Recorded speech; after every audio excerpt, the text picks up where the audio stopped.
Buongiorno, everybody. Nice to be here with you today. Well, let me say this is the first time I've given a talk sitting down. You know, I've been teaching for over 40 years, and I've learned you have to walk and talk and think at the same time. So this is a test. Can I sit and still think? Hopefully, I will be able to do that. First, let me ask all the photographers to sit down. I'm used to a classroom. You can stay there, but no running. Let me start off on a somber note, which I hope will be a liberating reflection. We are in trouble. You know, I'm not sure of what I'm about to say, but my suspicion is that we may be closing in on the extinction of our species. It's hard to say something like that because it sounds so over the top, so melodramatic, and I'm reminded in history of how many prophetic visions of doom we've heard, and thank God they've all turned out to be dead wrong. But there's something different going on here. And I want to share with you a statistic, and you think about this the rest of your life. A preface. I teach at the Wharton School. It's the oldest business school in the world. And I teach CEOs. They have to come through a 5-week program, business leaders, many of them from all over Europe, Asia, Americas. And the first thing I say to the business leaders is understand that the primary economy of the earth is photosynthesis. That's the bottom line. Now, we human beings, we are the youngest species on this planet. We're the babies in the neighborhood. We've only been here about 175,000 years. There are 6.8 billion human beings today. But we only make up 1/2 of 1% of the entire living biomass of the earth. Only 1/2 of the 1%. We're currently using nearly 30% of the photosynthesis of this planet. We're monsters. We're devouring this earth. We're going to 9 billion people in 30 years. This is not sustainable. Species come and go. There is no guarantee we will continue. There have been 2 events in the last 2 years, which I believe signal the end game for the great industrial revolution based on fossil fuels. Let me take you back to July 2008. Oil hits $147 a barrel on world markets. Purchasing power plummets. Why? This whole civilization is based on fossil fuels. It's not just the petrol for the car. We grow our food and petrochemical fertilizers and pesticides. All of our construction materials are fossil fuel based, from plastics to concrete. Virtually all of our pharmaceutical products are made out of fossil fuels. The actual technologies we create are made from fossil fuels and run by fossil fuels. The fiber that we grow is fossil fuels.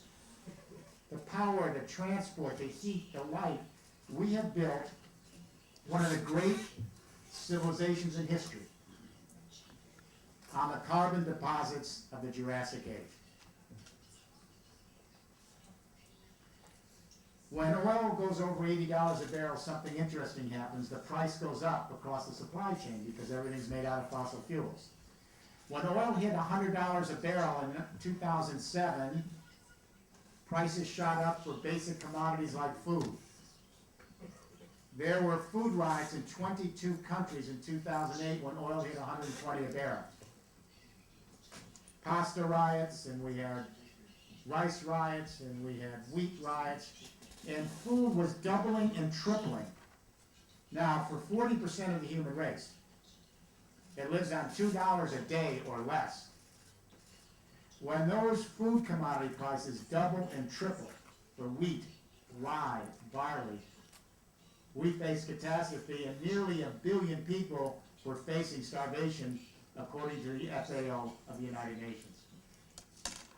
The speculators came in at around 110 a barrel because they could gain the whole situation. And at 147 a barrel, the entire purchasing power of this global economy shut down, July 2008. That was the earthquake. The collapse of the financial market 60 days later, that was the aftershock. Many of my colleagues, heads of state that I even advise, they're still dealing with the aftershock. Because if they had to deal with the earthquake, we wouldn't be able to try to grasp the enormity of what this means. We are in an end game for the industrial age based on fossil fuels. It's actually over. We have hit peak globalization at 147 a barrel, and what I'm here to say to all of you today is there's no way to get through that wall. Why? Because of something called peak oil per capita. Do not confuse this with global peak oil production. They're related, but different. Global peak oil production is when half the oil reserves we know of in the world are used up. When half the oil reserves are used up, we can't go any further because the price is too high. And we descend down the curve faster than we went up. Now, up until this last year, there was controversy about global peak oil. The optimists, the International Energy Agency, they were always the optimists, they said 9 years ago that a 3% growth rate in consumption, very conservative, we would peak around 2035.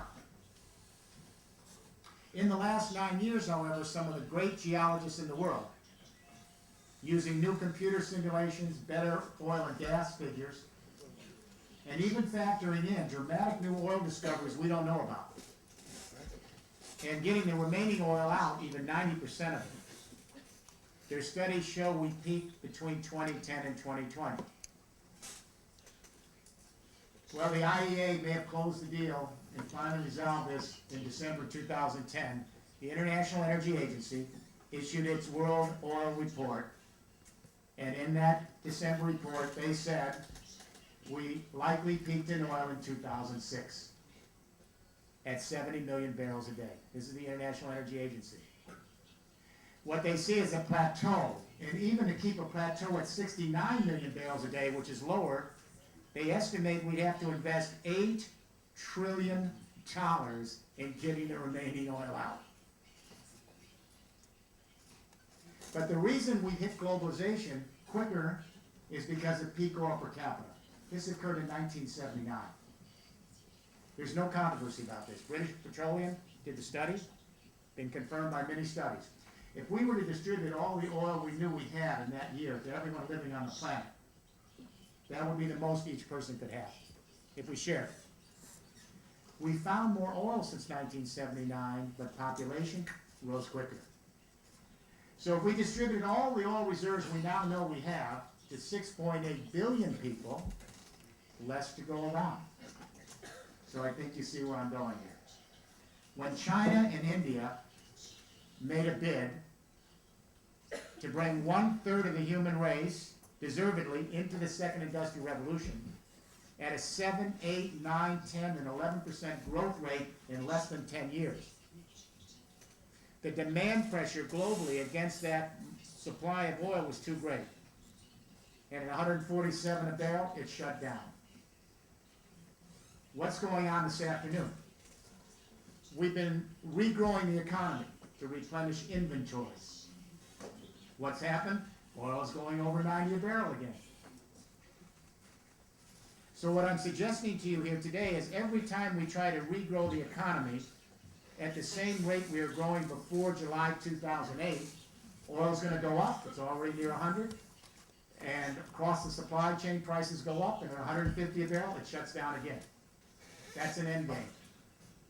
Except next time, panic.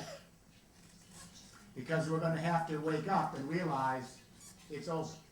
That doesn't mean the oil stops, but it means we will not experience the kind of growth that we became used to. This is a very dangerous period in history. It's also a moment of great opportunity. Let me shoot up to the other event, 2009, December, Copenhagen. Leaders of 192 countries sit down at the table to deal with the entropy bill for the industrial age, the spent energy, the spent CO2 from 200 years of industrial use of carbon. How bad is it? It's much, much worse than you suspect. Our scientists issued the fourth assessment report of the United Nations Climate Panel in 2007, March. 2,500 scientists, 125 countries, 20 years of modeling, fourth assessment report. I was in Paris. President Chirac asked me to come in, it was published in Paris, to lead a workshop. What do we do from here? And the first thing that struck me when I heard the report is that I had it wrong for 30 years. Some of you remember the book Entropy, 1980, that I wrote, first book on climate change. I got it wrong. Because, like many of my colleagues, I continue to underestimate the speed of the acceleration of the climate change because I couldn't anticipate all the feedback loops. And it's the feedback loops that are terrifying us. Our scientists say we're going to have a 3 degrees Celsius rise in temperature, maybe. Now it's looking conservative.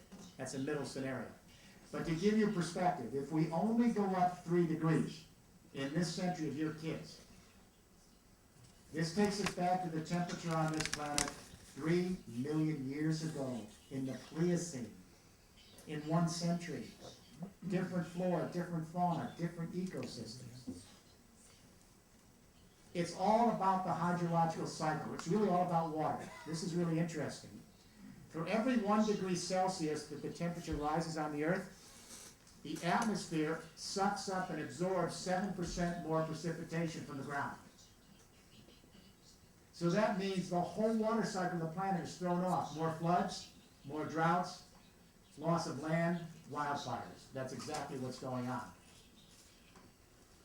Our scientists say that if we only go up 2 degrees, and that's really looking optimistic, we could lose upwards of 70% of all the species of life on Earth by the time your children are my age. We need to be clear about what I'm talking about. There have been 5 waves of biological extinction on Earth in the last 540 million years. 5 wipeouts. Every time we had a mass extinction of life, it took 10 million years. Extinction of life, it took 10 million years. 10 million years to recover the biodiversity we lost. As my wife says, we are asleep. We may even intellectually get it, maybe emotionally get it, but if we really got it, we'd be in emergency mode to save our species and our fellow creatures on this little planet. The feedback loops. In the 3rd report, just in 2001, and in the 4th report in 2007, they mentioned permafrost. I'm just going to give you one feedback loop. Permafrost in Siberia. All of Siberia, it's the size of France and Germany, it's covered with frost. Underneath the frost is the entire carbon deposits of the pre-ice age, because that was teeming with wildlife, was the grasslands. What's happening? The ice is melting. And underneath that ice is more carbon than in all the rainforests in the world. And this year, the journal Nature reports that it's moving 6 times faster than we thought 12 months ago. It's a ticking time bomb.